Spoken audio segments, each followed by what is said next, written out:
claim, AGI is here. It's not. GPT-5 is not You there. And you need to be AGI around people. Hmm? Like, online is good.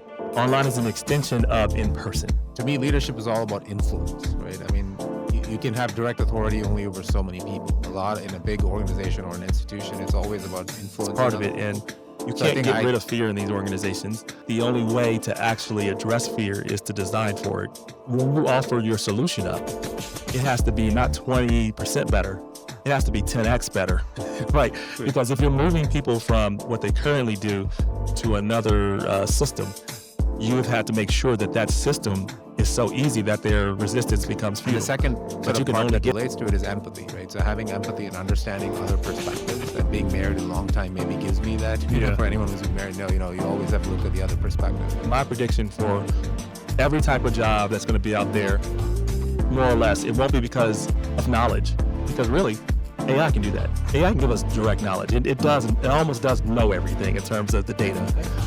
It will have some level of expertise from reasoning after a while. What it won't have is the ability to have human judgment and context about how to use and deploy that. Welcome to Disruption Now. I'm your host and moderator, Rob Richardson. We focus on making sure emerging technology is human-centric and accessible. But to do that, we need your help. So as always, for those who listen, only about 5% are actually subscribers. So please, here at YouTube, hit subscribe. It allows us to be able to spread the message of disruption to make sure more people get this important knowledge. And if you're listening to us on Apple Podcasts or wherever you listen to podcasts, please write a review. Take that time. That really does matter. It helps us spread the message more. With me today at Disruption Now is Bharath Prabhakaran. He is the CIO of the University of Cincinnati, is leading this transformation when it comes to not only IT, but really thinking about how we think about the future of education and workforce with AI, which has been the greatest disruptor to not only technology, but really how we work and how we actually learn. So higher education is in for, I think, both an opportunity and a challenge. And of course, myself being a Bearcat, I believe that we're up to the challenge. And I know Bharath, as the CIO, is really helping us get in the right direction. So we're going to take time to get to learn about his journey and to see where he thinks things are going in terms of education, higher education, with things moving so fast. So with all that being said, Bharath, it's good to have you on the show, brother. Good morning. Yeah, good. Thanks for the opportunity, Rob. Good to see you. Yeah, well, it's good to be seen. So I would love to hear more. We're going to talk about AI and all that stuff, of course, too. We always do that. I want to hear a little bit about your journey. So how did you get to become the chief information officer here? And that's not just like, I don't want to necessarily know the details of being hired. I want to understand like your path to becoming CIO of the University of Cincinnati. Was this always in your plan, or is this something that just happened to align with your values? Like, how did you come to be in this position?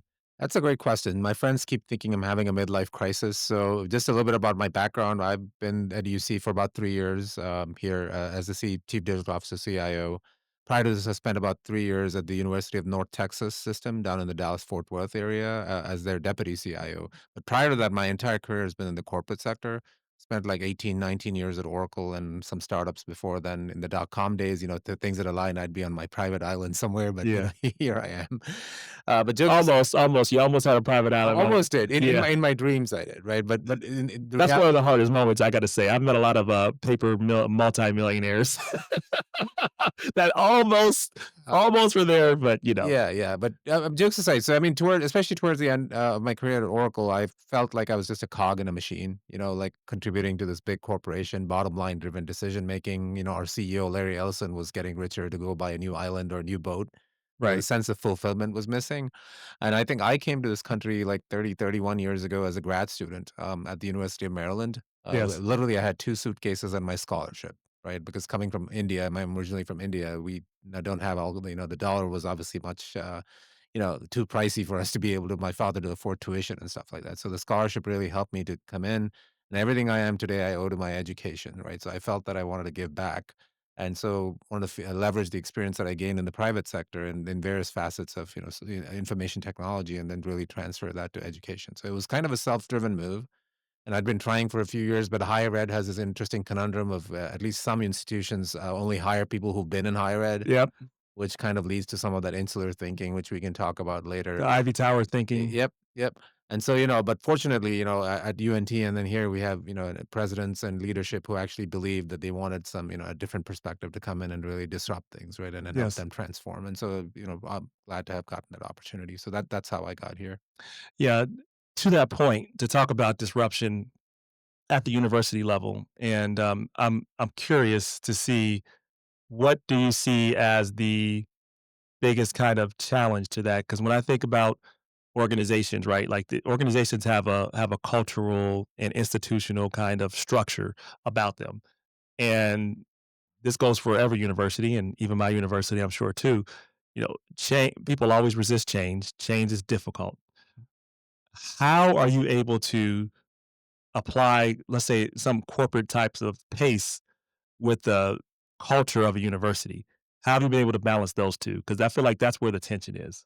It's an ongoing challenge. I mean, I'm not gonna lie. I like to joke that everything takes 10 times as long with a tenth of the budget, right? I mean, Right. coming from a large corporation like Oracle, but then the reality is, no two organizations are the same. Even in the private sector, I worked in different organizations. Every organization has a culture. I think the key is to come in and understand the culture first of all. And for me, I'm glad this was my second rodeo in higher ed. I'm not the first. Yes. So I had already gotten used to some of the pace. I mean, the thing I really appreciate about it also can become a drawback is the whole, concept of governance, right? The collaboration and decision making and so on, Yeah. which is great. Everyone has a voice, but then it also gets in the way because then everyone thinks they're a decision maker, right? So it's like, so I think the key is to come in not with any preconceived notions Right. and actually understand, assimilating the culture. So what I did was I spent almost 6 months to a year doing these listening tours, so meeting with all the stakeholders across, faculty, staff, students, leadership, business offices, and so on and so forth. Really trying to understand sort of their perspective, their challenges, and then really then trying to lead the change or the transformation, right? So I mean, digital transformation is always about people, process, and technology in that order, in my opinion. Yeah. The people are the hardest part, changing the mindsets, and the processes, which are obviously been around forever, and then then the technology to me is the easy part.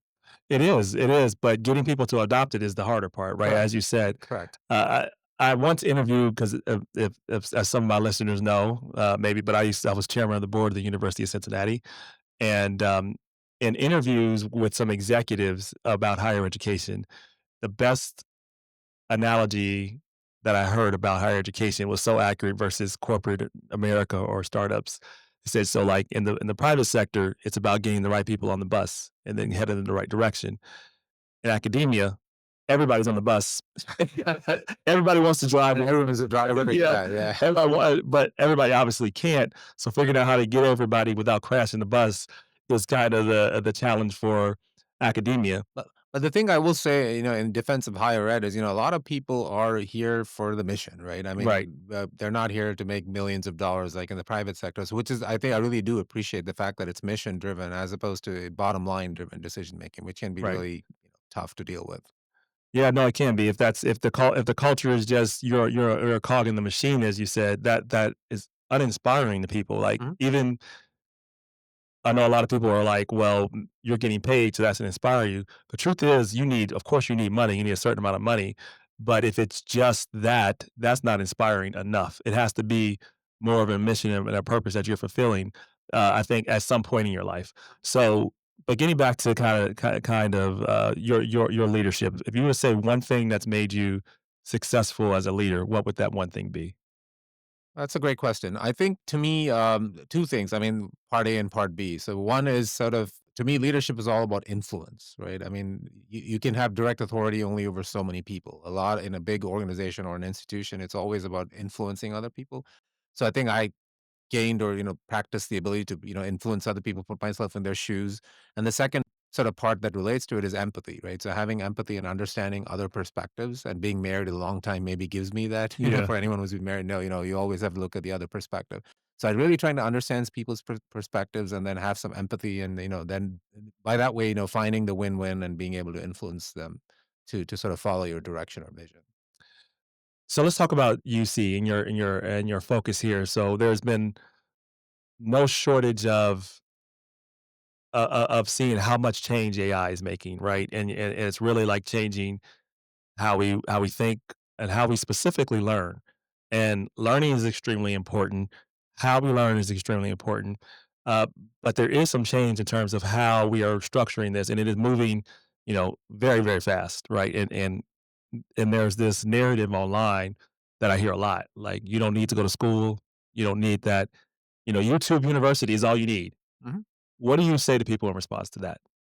I think there's some element of truth to that, right? I Y think so. It is we need to change, or we will be changed, or the change will happen to us, Yeah. right? I think I've read that somewhere, right? I think that's very true for higher ed, where we stand today at a crossroads, because not only is AI disrupting us, there's obviously government oversight and regulation and executive orders and things that are, in my opinion, targeting higher ed in some ways. No, they definitely are. I Right. mean, It's I mean, I'm just trying to be politically correct. yeah, So, okay, I can say that, you can't. yeah, but so I think, yeah, I think in some ways the disruption is needed, right? So I think, Yeah. to your earlier point, higher ed has been operating in the same model overall for hundreds of years, right? It's Yes. the whole teacher scholar model, which is important. But I think, the reality of the job market today and the economy is it's requiring different skill sets, right? It's not the degree is not the piece of paper that it used to be, No. right? So people can get credentials or whatever other forms of education, or, hard knocks life, educate, whatever it is, right? And they're able to, get hired and do great things. So I think we really need to think about what the value proposition is for higher ed. Say, so to me, I mean, some of the positives are, like, if you have an 18-year, a typical, college age kid, I think for them, to me, it's about the experience. You can't learn the connections and, other stuff when the EQ, if you will, Yeah, on YouTube University, right? So I think that can't be replaced. But that being said, I think we really need to pivot our sort of pedagogy absolutely. to understand, sort of what's the learning outcome for a particular course, right? What are we trying to teach our students? I think that needs to be thought of some more, and that's where I think maybe the sort of the push and pull today is, because a lot of faculty are used to doing things for 20, 30 years the same way. Yeah. Right, so now they have to all of a sudden pivot and, redo their, curriculum or teaching outcomes and so on. So I think that's where some of the battles lie, but I think that has to happen. If that doesn't happen, then we're just gonna get left behind. Well, I think that has to happen even quicker than it is. Like, UC is trying to move fast. I think we have to 10x that speed. So, something that, you're going to MidwestCon. We're very glad to have you there. We're talking about this a little more in depth in terms of learning, but it's greater than just it's not just higher education. I guess it's kind of the good news. Uh, we as a society, in terms of how corporations and organizations have been organized, we have been under this intelligence scarcity kind of design. And what I mean by that is, in order for information to flow, you needed multiple people to almost gatekeep and channel that information. Mhm, Really, this was true until 2 years ago, right? And this is the biggest thing I think AI changes. And so, like, we as a society have to be ready to figure out, how are we designing, not how do we implement AI, but how do we, assuming we have 30x intelligence, how do we design our systems to create better outcomes for our students? mhm, Right. That's how that we so we have to be able to challenge that. And I look at higher education, like, there are so many tools that are actually good and some that are free, right? I mean, you guys use some with Microsoft. There's also some that are free with Google that are great, people should use. One of the best ones are Notebook LLM. mhm, One of the best for learning, and I don't know how many of our teachers are looking at ways to make things interactive, because there's been this push. I think there's been this extreme, and I want to hear your opinion on it, how to go about it, right? I've seen one or two sides of the coin when it comes to learning and education. When it comes to AI, it's cheating. We can't do it. mhm, Stop it. It's you're killing the brain cells of everybody that uses it. I think that's something you've heard. mhm. The other side is use it without any restriction, and just, go free, be merry, and multiply. What do you think is the right approach to this when it comes to education or the workforce? I think the truth's always somewhere in the middle, right? I Yeah, think I'm not a fan of either extreme, right? So, and we have that sort of bifurcation even among our faculty, right? There are faculty who are in the former camp, which feel like it's cheating, it's the yeah, devil. And then there's, on the flip side of it, obviously people want to embrace, and the early adopters, if you will, right? And then right. there's those in the middle who are trying to figure it out. And then from a student perspective, obviously they see this as an opportunity to make them more productive. And some may want to cheat. I mean, let's not Right. sugarcoating that, Of right? Maybe they course. just don't want to, they're lazy and they don't want to do the work. So I think the reality is, and then to your other point about these other tools, the bigger concern I have as a CIO, and my CISO will kill me if I don't say it, is security and Yeah. data privacy, right? because all these public tools, I mean, whatever conspiracy theory you believe in, there's big brother elements to anything that gets Yeah. rolled out, right? So if we don't want our private IP in the public, LLM getting, being used to train that LLM, right? I mean, Right. it's proprietary data that UC has. So I think there's got to be a measured approach, and I think in some ways, higher ed's pace or lack thereof is helping because I feel that I've been around some of these hype cycles before. There's Right. definitely a lot with AI, but I also think that the hype exceeds the reality at this point. If you Yeah. read the news, I think it was on Google somewhere they were saying like 95% of AI POCs or pilots are not yielding Yeah. any ROI, right? And only Yes. 5% are. So I think there's some truth to that. I think people have invested these billions of dollars and now they're trying to figure out where the ROI is. I mean, we Right. don't have to worry about ROI per se because we're not for profit. But at Right. the same time, we don't have the billions of dollars to invest in Yeah. throw at AI, right? So Yeah. we're following a measured approach, and I can talk some more about that as a follow up, maybe. But to me, it's got to be in the middle. You've got to have this sort of yes, we want to adopt it, but we also make sure that we respect the security, privacy, and to me, the ethics, the Yeah. bias, and the hallucinations, and all that stuff needs to be looked at holistically. Yeah. It's I want to talk more about that. I think to your point about the 95%, I think to become the 5%, I actually think most people are focused on a bolting on an AI strategy to a current existing Mhm. infrastructure, which I think is actually the problem. Instead of first looking at how do you redesign an infrastructure for this process, and so I those PLCs that were created, right? Uh, that were just those pilots that rolled out. You can be in pilot purgatory forever because you're not really looking at a systemic way of actually implementing the technology from both an organizational change management way, but also from how the technology works. And so my guess and surmise is that a lot of people just came up with, oh, let's come out with a product that we think can save us X amount of money Mhm. this quickly, versus looking at, okay, what process do we do well, right? Yep. And then how do we scale that to do 10x? Because if you have a broken process and you apply AI to it, it will now become a broken process and Sure. scaling chaos through AI, which is what I think a lot of people did. Right, and that's how we've always approached transformations, right? You take an existing process and put a new tool in place. It's still the same. I mean, ERP upgrades are Yes, the same. Everything's the same, right? And I think we were just falling into that trap. I completely agree with you. We need to reimagine the paradigm and thinking of what the business is. that's it. That's it. And I think that's the hardest part. I think is because people want the instant ROI, Hmm. and you don't get to the ROI. And I don't want to go too down because I want to hear your points about how you're doing this at UC. But just three basic points, right? You have to first get your information flow clean, right, and get it so you can get from information it gets to the source quickly. Then you have to. This is the hard part about the university. You have to redesign how decisions are made, right? Uh, You've been the board chair. You know how that Yes, goes. Yeah. I know exactly how it goes, but I also know the alternative is that we lose opportunities, right? And then number 3, you get to the value add and you get continuous feedback. But people wanna start with the value add, but you can't get it before you get your data process together and that's optimized in a way for the current technology, which is new, and then you get a decision structure together, and then you get the value add. It's literally in that order, Mhm. right? And all of those, require getting the people on board first and empowering them and telling them and leading them, and then designing something. I think starting small. I think the other mistake is a lot of those other institutions started with a really huge thing or a big thing. It's better to get compounding small wins and show those results and try to just do something big. But I'm curious to see what you see UC's approach to this is. What do you see, let's say 2 years from now, when you've implemented some of the changes that you want for the university to adopt? What would success look like and how would you measure it? Sure. So going back to what we're doing, I guess, and I know you were not referring to Michigan by institutions who are throwing tons of money at stuff. I'm not going to name any names. No, no, no.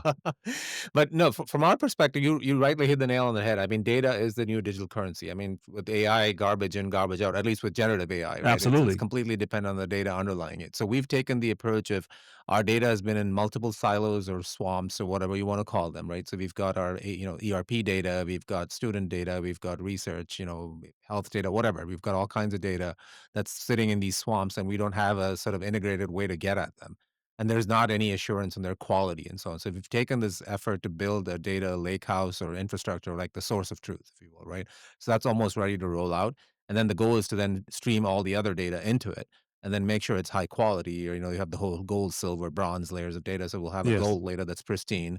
And then so that way everyone can trust the quality of the data. Then we'll put some governance around it and controls because, today, it's kind of the wild, wild west, right? You need some data ownership and data dictionaries. I mean, a term should mean the same thing, whatever, source it comes out of, right? So we're putting all those basics in place, which really has, that cleans up that data, layer, if you will. Right. And then in parallel, we're obviously exploring the tools methodically. So we've rolled out a whole bunch of tools. So we're at Microsoft Shop. So we've got the Microsoft Copilots, the chat stuff is free, but then the Office is pay per use, right? The Microsoft Copilot for Office. So we've rolled Right. that out. If, piloted that. One of the things I'm most proud of is our Bearcat GPT. So that's Yes. our own private LLM instance of ChatGPT, Okay. OpenAI ChatGPT, right? So that the goal behind that was to explore it in a safe and secure environment. So it was pilot. Obviously, we couldn't invest, for Right. 50,000 or whatever right away. So we had about 1,000 pilot users who've been kicking the tires for about a year. Some really good use cases have come out of that and uses. And the goal now is to methodically expand that to everyone, right? Yeah. And then in parallel, we're looking at other hybrid AI solutions, which can give us additional LLMs like Bedrock and, Llama, whatever, right? So Right. there's a whole gamut of them out there. So we want to make sure that these So tools. Bearcat GPT is a part of you leverage the OpenAI model for that one then. Correct. It's Okay. Azure OpenAI working with Microsoft and OpenAI partnership. So we have that set up, like I said, for about 1,000 users. And then we're rolling out additional tools. So that's the approach we've taken. Fix the data, Yeah. roll out these tool methods. And in parallel, obviously the education is critical. Yeah. To your point about, earlier about people not wanting to change. I mean, part of it is the fear of, being left behind. If you Yeah. read all the press, it's, my job is going to be obsolete, right? That's true. It's kind of like in the past when you had outsourcing, you train your replacement, right? So here, AI is just going to take you over. Why would you learn it? I think we got to get past that mental, block, if you will, and say, hey, this is the future. Right? If you don't, to your point, if you don't get on the bus, you're going to be get left behind, right? And you Yeah. won't have a career to go to, right? So I think getting past that mental block, if you will, is part of the challenge. And I think fluency and readiness. So we're going to launch an initiative called Bearcat AI Ready, Yeah. which is basically make sure that all our faculty, staff, and students have a baseline level of knowledge in AI, and then obviously depending on your role, additional levels of knowledge. Yeah. The point you made about fear, I think, is one I want to really kind of hone in on. Fear is something that is real right now, and concern is understandable because things are moving so fast. People naturally resist change because it takes energy, Mhm. and they want to see, is this worth their time to do this? And then, but number two, with AI, there is this concern that's based on some reality in terms of AI. I will guarantee AI is going to remove some workflows. It Yeah. absolutely will. Mhm. Does that mean it's going to replace some jobs? It will certainly, without a doubt, replace how some jobs are done. And I think specifically where AI strategy goes wrong is that there's not enough attention to making sure that you understand how to design around fear, because fear is going to, within your organization, if you're not careful, just like everything else, it compounds. Fear of the uncertainty, fear of losing my job, fear of not looking competent, right? So a leader in this moment has to understand that that's part of it, and you can't get rid of fear in these organizations. Uh, and I think the only way to actually address fear is to design for it, which Mhm. means uh, when you offer your solution up, it has to be not 20% better. It has to be 10x better, right? Right. Because if you're moving people from what they currently do to another system, you have had to make sure that that system is so easy that their resistance becomes futile. But you can only get there with making sure that you design that right. And I think what's also very important is your middle managers are actually going to make sure that this initiative or any initiative you have lives or dies, right? President Pinto you can speak all day. The board can say, we want this, we want us to be an AI forward ready university. I'm sure they're saying Mhm. that, right? I'm sure they want that. Um, your middle managers will have to make sure that gets between what they want up here and what everybody else needs that they are in charge of making sure that they do it. If they're not part of the designers in the process, their resistance will make it so it's very hard for you to succeed. So I also think a lot of this is not understanding people. Yeah. As much as we focus on the technology, you said it first, if we don't focus on the people, the processes, and the policy first, we can make sure that we spend a lot more money than we have to implementing a strong solution when it comes to AI. So I'm curious to see how you see overcoming the fear? What is your kind of Sure. thought and strategy for that? Yeah, so it's kind of multi-pronged. Though the approach we've taken is, you can innovate from the center. So you got to innovate like from the edge, and like you said, get the people on board, right? So we've set Yes. up an AI enablement community of practice, is what we're calling it, where we have committees for different sort of focus areas. So there's an academic work group that's focused on like use cases in the academic realm, teaching, learning, and research. We have a work group focused on enablement, which is where my team mostly plays, the Right. tools and technology and so on from a solutions perspective. We have a group focused on policies and guidelines, to your point, right? I mean, this is going to require, I mean, we have existing policy. How do we leverage that and what additional guidelines do we need, for example, for AI in the classroom and so on, right? And then we have a group focused on the whole responsible, ethical use of AI, right? With Dr. Cohen, who you're familiar with, is Of one of the course. leaders in the space, right? He's co-heading that effort. So these four different groups are looking for use cases, and so the process we followed was we put a call out to the institution saying, "Hey, we're looking at how we can responsibly use AI across the institution. What are some ideas?" We got like 80 to 100 responses from across the institution, and some really good ideas. And so we picked the top 15 or so that we're going to focus on this year from a funding perspective to really implement. So that like some examples are AI based. 15's a lot. Yeah, it's a lot, but so we're gonna leverage the power of the community. It's not being Yeah. done just by my team, right? Right. So we're gonna have student workers, we're gonna have faculty members driving some of this and so on. So we've got use cases around AI-based tutoring, which I think is a huge Yeah, absolutely. opportunity area, personalized tutoring and curriculum. We have some focused on a digital twin concept. We've got some focused on operational stuff like process automation from an invoice processing. So that it runs the gamut.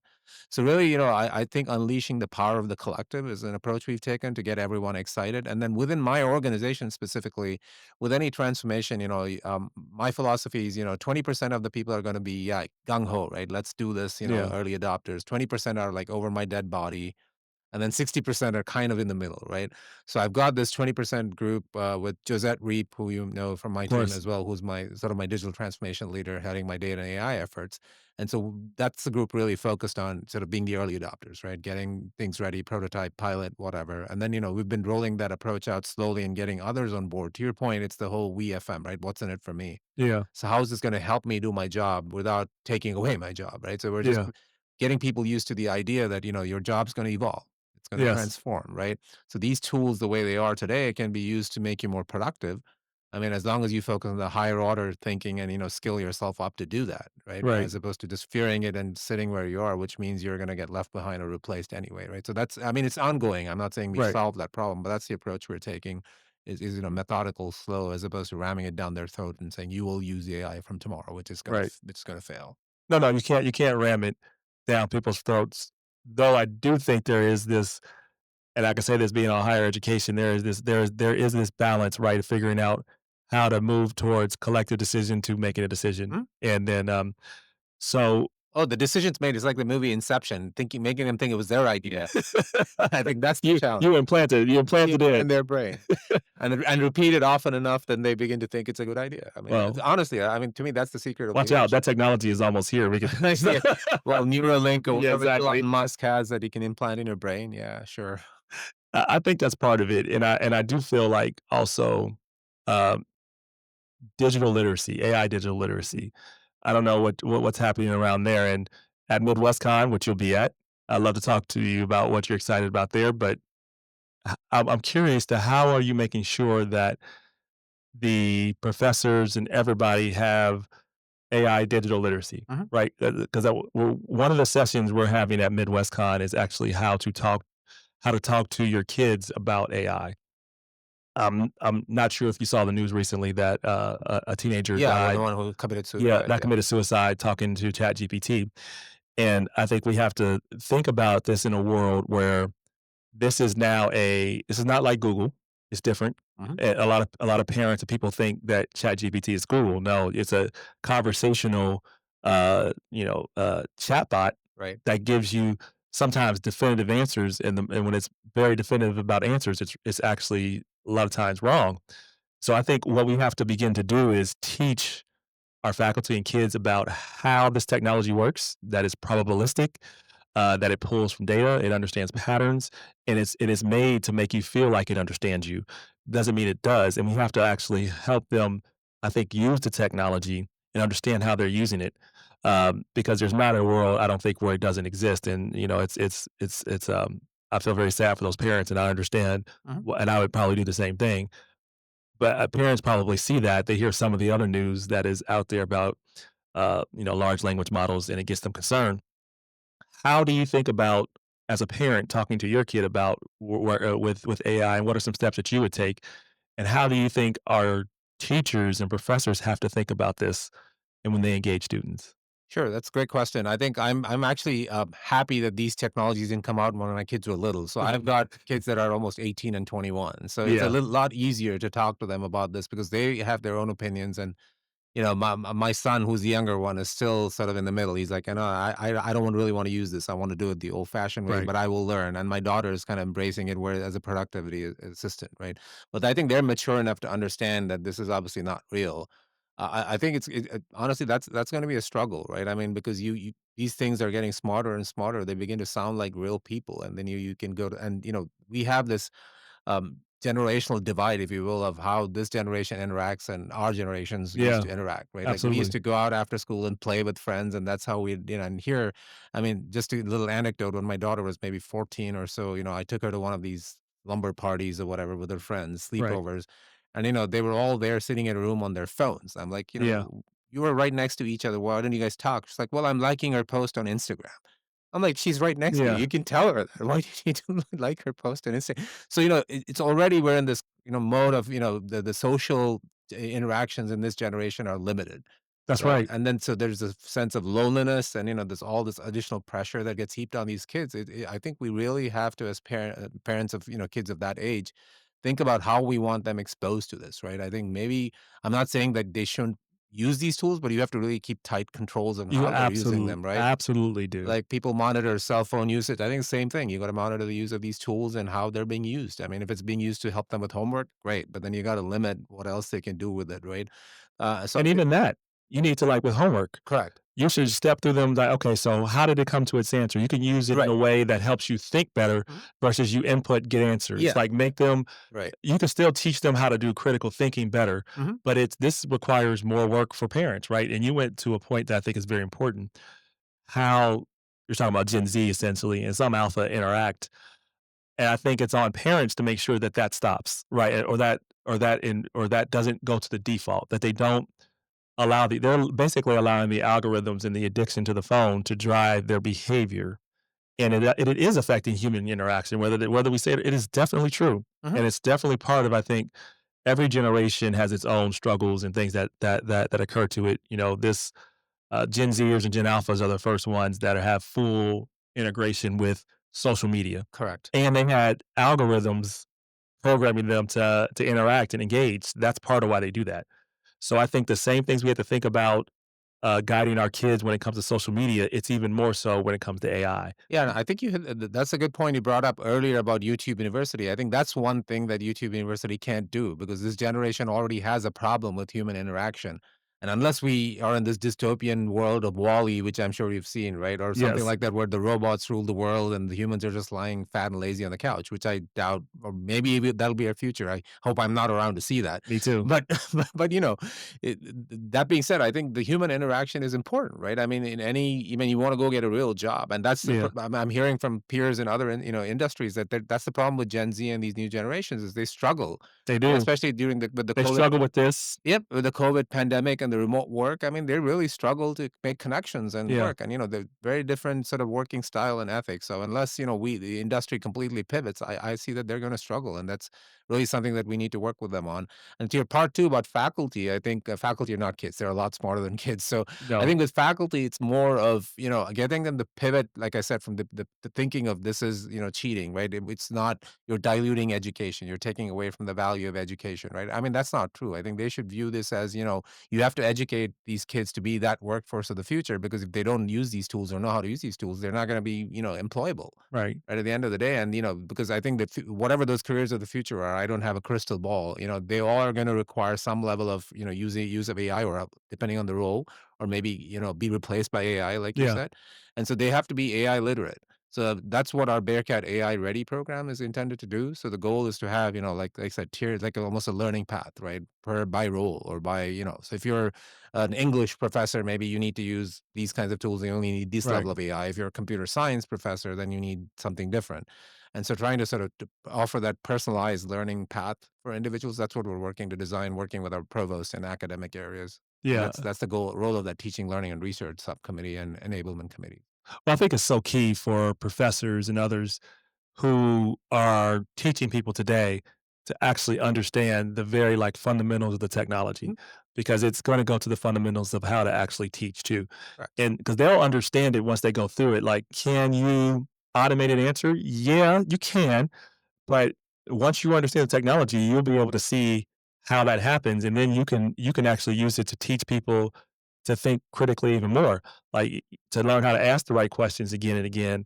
To make you can use AI to help you plan and execute and make sure that people you get to see how the kids or working professionals are actually using this and show how would you from your critical thinking skills how would you approach this and you can set up your own type of module very easily to do that and to teach them how to make sure they are challenging themselves that they are actually you can then create your own type of gpt to make sure that they're always challenged that they don't allow them to maybe put in that first answer or just input things so they have to really begin to see how these tools can help them become better teachers Correct. but they don't see that unless you have to actually learn by doing, right? So it's one of the things we like at MidwestCon, we're having a vibe-a-thon. If you don't know what that is, that means it's a way that you're able to talk to the audience. It's a way that you're able to learn how to code through your natural voice, but it still requires you to think to plan, to ideate, to iterate, as the saying goes, ABI, always be iterating, to understand how to structurally talk to AI and make sure that you have clarity of thought. These are things that we're going to have to teach in education, right? That AI can't replace, and so AI can't replace having the experience of knowing how to bond with another human. So in the age of artificial intelligence, the only way that I think to separate yourself as an institution as a brand is to connect things that aren't artificial because we're in a world where we're gonna not gonna be able to tell what's real and what's not when we're online. Yeah, a couple of things. So I think the whole AI Ready initiative is exactly that. It's experiential learning. So we give them the tools, we have the curriculum. It's going to be on Canvas or something, self-service, right? So then they can really explore at their own end, and we'll have people to support them if they have questions. The other point you made earlier about higher ed and decision making and so on. So one of the things we have a very forward thinking president, as you know, President Yes. Pinto. So in fact, coincidentally, very soon we're going to be doing an AI training for him because he, wanted to get trained on these tools and use them so he can really, know what he's talking about. I guess to some You should extent. just come to MidwestCon. Yeah, well, I can work on his schedule. He's busier than any of us, as you know. But so we have dedicated time with him where we're going to go and help him get empowered and enabled on these tools, right? And then soon after, we're going to do it for all his direct reports, right? So at a minimum, we have that AI fluency, literacy at that layer, and then offer it across the institution, right? So I think that's sort of the multi-pronged approach we're taking. Providing the AI readiness, working with leadership, but to your point, I think the earlier comment I made about pedagogy, I think that's the fundamental thing. Is like, what are you trying to teach your students? How have you been teaching them? And so, how does AI fit into that? Right? I think that's where the thinking needs to happen. If I was a faculty member, that's what I would be thinking about. Is the reality is these tools are here. They can do X. They may not be able to do Y, but maybe they will soon. So how Yeah. how am I going to adapt my teaching, and what are the outcomes I'm measuring as part of that course that I'm teaching? For example, if you're teaching a creative writing course and you're suspecting all your students are using chat gpt, then maybe one of the assessments is lock them in a room and make them write an essay by hand or type it up or whatever without Yeah. any tools and technology, right? So that level of sort of transformation has to happen, and I think that's where maybe some of the struggle is. Yeah, and it's always that or if it's storytelling, is teaching them how to think creatively, Mhm.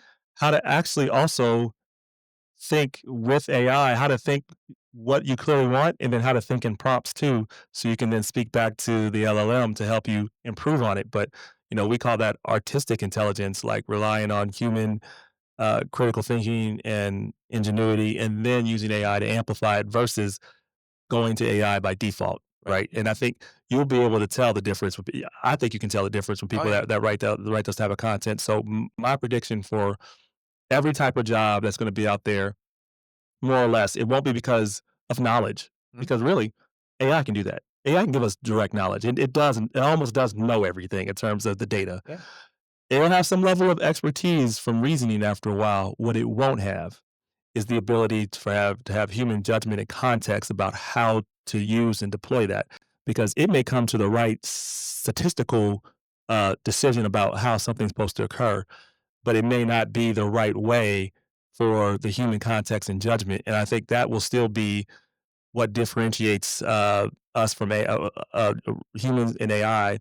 And so the future kind of leaders are going to be able to have, they are going to have some set of knowledge and critical thinking, and I think be able to understand how things generally connect, and that gray kind of area in between about how to make the decisions and how to apply this knowledge is going to be where the winners are. So really teaching around that. I know that seems nebulous, but there are ways that you can be practical about how to teach people how to critically think, Mhm. how to challenge what's in front of them. Like these are going to be more important. They were always important skills.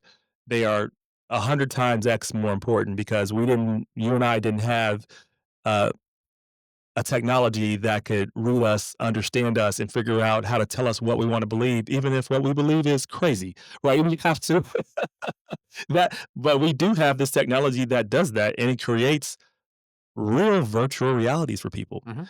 And so I think this is what education is going to come back down to. This is what parenting is going to come down to.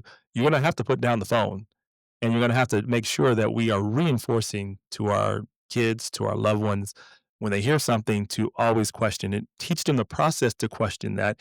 Teach them the process to question themselves, because that's the only thing that's going to be able to really differentiate those who are going to be, I think, uh, s- thriving in this economy versus those who are going to find struggle. It's right. I mean, you hit the nail on the head. I mean, I saw this meme which basically had these humans staring at their phones while robots were learning. So the machines are learning and the humans are just getting dumber. So maybe the smartphones were really dumb phones. I mean, but yeah. So agreed with everything you said. I think the critical thinking, resiliency is going to be important because you have going to continuously learn and pivot because technology will just keep changing every day, week, hour, minute, whatever, right? Absolutely. And then, but the thing that can be replaced, sort of to sum it all up from a higher ed perspective, is that whole, like you said, the social interaction, the Yeah. mentorship. I mean, you can't get that from AI. I mean, No, they claim, AGI is here. It's not. GPT-5 is not there, and I don't think AGI is going to it's replace human interaction. it's not right. So I don't think so. I think so that aspect of it, and then the bonds you build, right? So I went to school in India, undergrad school. My university was 2,000 kilometers or 1,500 miles from where I lived. Right, so I spent 4 years, and the friends I made there were the best friends ever, right? I mean, that's the network I lean on today, right? I mean, you can't replace that connection on YouTube University or whatever, right? The common bond that you share. So I think that will always remain. Yeah. What are you looking forward to with MidwestCon? You're coming there. What are you looking forward I'm to? looking forward to all of the other things you've described. The Vibathon, I think, are you doing that music thing again this year? We're doing the music thing What again. did you call it again? I forget. We called it Rhythm and Rhythm Bites and Bites. yeah, Yeah, last yeah. year. This year we called it Up for Debate, talking Okay. about like does the AI create does music AI create real experiences? And so yes, we're still doing that. And I think you made an important point, and why I want to impress this upon people. You need to be around people. Hmm? Like online is good. Online is an extension of in person. So if you want to be successful in this upcoming economy in this world, the more connections and the more relationships you have, the more successful you will be. That's always been true, but it's been more true now because people believe that they can automate their way to go online, do stuff on social media. I can tell you, even relationships I've had online, because I built COVID tech relationships, but they got solidified when I got a chance to meet people and connect with them in person.